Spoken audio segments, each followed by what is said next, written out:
1번 얘기하면서 얘기했지만 요약, 빈칸식으로 문제를 갖다가 푸는 연습을 하세요. 그게 진짜 피가 되고 살이 될 거예요. 여기서부터 연습을 안 해버리면 진짜 빈칸을 갖다가 우리가 접근할 수가 없어. 21번, 40번이 주관식으로 풀기가 더 쉬워. 40번은 위에 있는 글을 갖다 요약하기 때문에 분명히 위에 근거가 있어요. 없을 수가 없거든. 빈칸은 혹시라도 비유적인 표현이 나올 수 있지만 요약은 무조건 나온단 말이야. 근데 그거 다 안 찾으면 어떻게 하겠어요?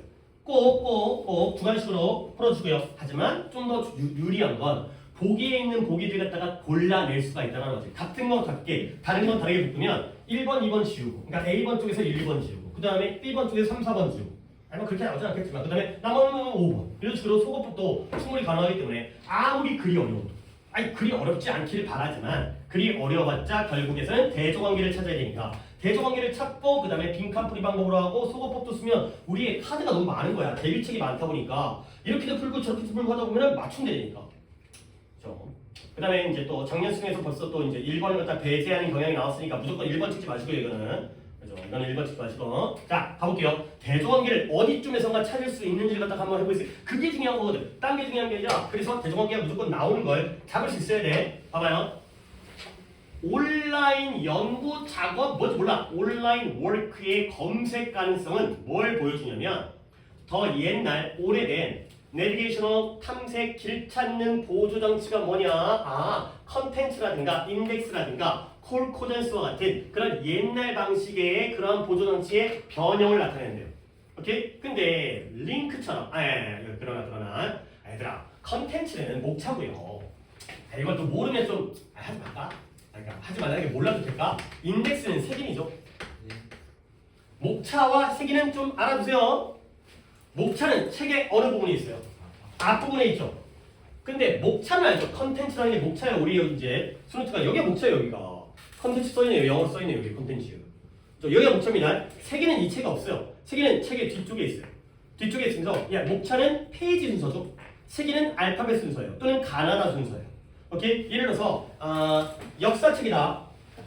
중국의 역사라고 해볼까요? 그러면 목차는 중국의 역사가 뭐 어떻게 하겠어요? 뭐 이제 뭐 하나라, 은나라, 주나라, 그다음에 춘추전국 시대 잠깐 딴 얘기 할게요. 그다음에 뭐 진나라 이런 순서로 되겠죠. 역사책의 순서는 시대 순서로 할 거 아니야. 근데 이 세기는 이게 목차죠. 목차가 책도 이런 식으로 전개되면서 목차도 순서대로 페이지 순서대로. 근데 세기는 뭐냐면 책의 끝에 있어요. 그래서 예를 들어서 가나다로 할까요? 가나다의 기억의 공자. 아니면 공자 옆에 뭐 120페이지.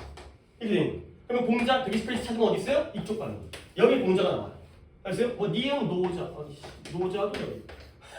그렇지 않아요? 그러니까 여기에서 지읒에 뭐 있어요? 진시황. 이렇게 가나다 순으로. 그러면 이제 그 사람이 여기가 있는 거예요. 그렇죠? 그러니까 얘는 페이지를 찾는 거고 얘는 가나다 순으로 여기에 등장하는 사람이 어디에 나오는지 그 사건이 어디에 나오는지 책에는 뒤에서 찾는 거예요. 어쨌든 이 책의 내용에 어디에 뭐가 있는지를 알려주는 그러한 장치예요. 잠깐 따지겠습니다. 다시 돌아오겠습니다. 봐봐요. 결국 온라인 작업의 그 검색 가능성은 변형을 나타내는데요. 무엇에? 더 오래된 그러한 길 찾는 보조장치. 보조장치 예시가 이딴 것들이 나왔어요. 뭐 용어 세개 다 필요 없고 그러나 그 효과는 다르다는 거예요. 이렇게 결국 온라인에서의 검색 가능성은 옛날 방식에 좀 바뀐 거긴 하지만 효과가 달라요. 그래서 링크처럼 is 용이함. 그 다음에 쉽게 접근 이용 가능함. 근데 이런 검색의 이용 가능함이 making much simpler 훨씬 더 쉽게 만들어줘요. 간단하게. 뭘 간단하게 만드냐면 디지털 문서 사이에서 뛰어다니는 것, 점프하는 걸 더 쉽게 만드는 거예요. 근데 뭐보다 그것이 뭐였던 것보다 인쇄된 것들 사이에서 뛰어다니는 것보다 디지털 사이에서 뛰어다니는 걸 훨씬 더 쉽게 만드는 거죠. 자, 여기까지 갔어요. 대조관계 찾았어요?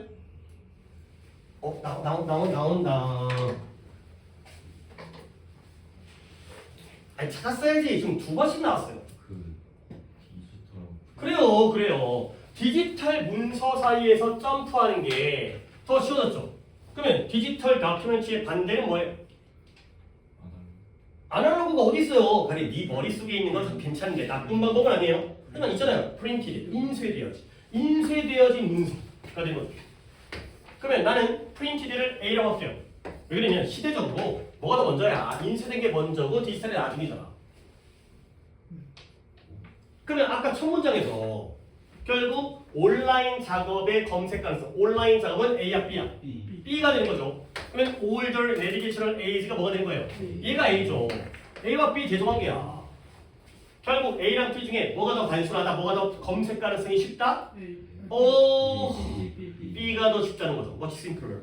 B에서 하는 것보다 책에서 왔다 갔다 하는 것보다 목차 찾고 하는 것보다 인터넷에서 검색하는 게 더 빠르잖아요. 왔다 갔다 하는 게. 알겠어요? 그래서 우리의 애착. 어티치는 중요한 단어죠. 애착이라든가 신뢰라든가 부착이라든가 이거 많이 있습니다. 어떤 하나의 텍스트에 대한 우리의 애착이 뭐 된다? tenuous. 아주 미약해져요. 그리고 좀 더 transitory 일시적이 된다는 거야. 하나의 텍스트에 대한 애착이 미약해지고 일시적이 되는 거예요. 자, 그러면 이런 검색들은 또한 이끌어요. 뭘 이끌냐면 온라인 작업들의 fragmentation, 조각화를 이끌어요. 솔직히 이 단어 다 몰라도 글을 읽는 게 상관없어요. 자, 그래서 테니어스는 미약하고 나오네요. 아까 컨커던스만 나온 줄 알았더니. 자, 그래서 검색 엔진은 종종 우리의 관심을 어디로 이끈다? 특정한 스니펫, 작은 정보로 이끌어요. 텍스트. 그리고 몇 개의 단어와 문장들로 이끌어요. 근데 그 몇 개의 단어와 문장들이 뭐냐? 우리가 강력한 관련성을 가지고 있죠. 그리고 그것과 우리가 그 순간 검색하고 있는 것과 강력한 관련성을 가지고 있어요. 근데 why도 나왔네요. 반면에 providing little incentive for taking the work as a whole. 그 작품을 전체로서 받아들이는 데에는 인센티브, 동기부여를 줘요, 안 줘요? 안 줘요. 여기도 대조관계가 있죠. 우리가 검색 엔진, 네이버를 검색하게 되면 우리의 관심은 어디로 간다? 어떤 글 중에서 어느 부분에 특정한 작은 정보에로 간다는 것이. 그렇죠? 그게 바로 강력한 관련성이 있는 문장과 단어죠. 우리가 검색하는 것과 딱 관련되어 있는 그게 딱 나오는 거야. 근데 반면에 뭐에 대한 동기부여를 제공하지 않는다? 그 작품을 갖다가 그 연구를 어떻게 받아들인다? 전체적으로 as a whole 이렇게 하는 데에는 동기부여를 갖다 주지 않는다는 거지.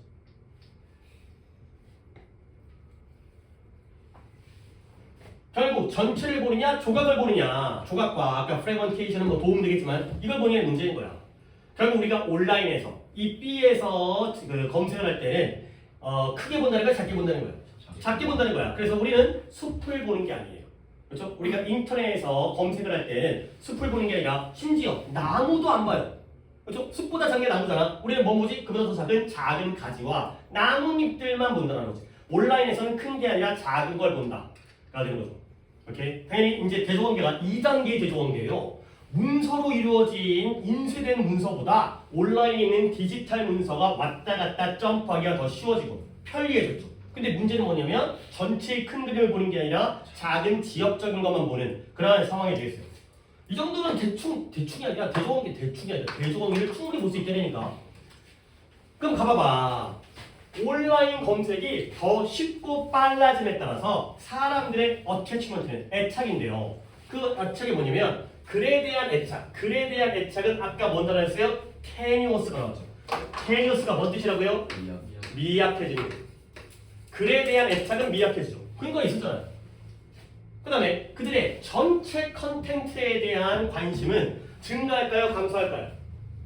감소해도 전체에 대한 건 인센티브가 없으니까 마이너스로 들어가든 이 화살표로 들어가든 뭐든지 간에 이렇게 된다니까. 글에 대한 관심, 애착은 줄어들고요. 미약해지고 그 다음에 전체 컨텐츠에 대한 관심도 감소하거나 사라지는 이 되는 거죠. 오케이? 자, 봐봐. 이제 A번 볼게요. temporary, 아까 transitory도 있었네요. 일시적인 것도 있었네. 일시적인, 그 다음에 intense, 강렬한, complicated, 복잡한. 이게 뭐죠? 이건 뭔지 모르겠지만 intense는 아니죠. 그렇죠? 미약해지는 거니까. 그 다음에 이런 전체적인 내용에 대한 관심이 늘어요? 줄어요? 줄어요. expand와 persist가 줄어지네요. 그렇죠? 그러면 일시적이니까 전체적인 거에 대한 관심은 감소한다. 이렇게 2번을 만들어놓은 거예요. 한결 빈칸 방법보다는 빈칸 방법을 쉽게 이용할 수 있으니까 꼭 이 방법으로 요약하는 대조관계를 먼저 눈에 불 켜고 봐야 된다니까 무조건 있기 때문에 대조공예를 찾고 거기에 대해서 이제 주관식으로 한 다음에 그러니까 이것과 이 방법은 어떻게 보면 서로 보완하는 거잖아. 이렇게 주관식으로 풀면 찾으면 되는 거야. 근데 조금 하나가 애매해. 그러면 또 지우는 식으로 이렇게 할 수가 있을까? 우리 이제 여러 가지 방법을 갖고 있으니까 오케이 오늘은 여기까지 하도록 하겠습니다.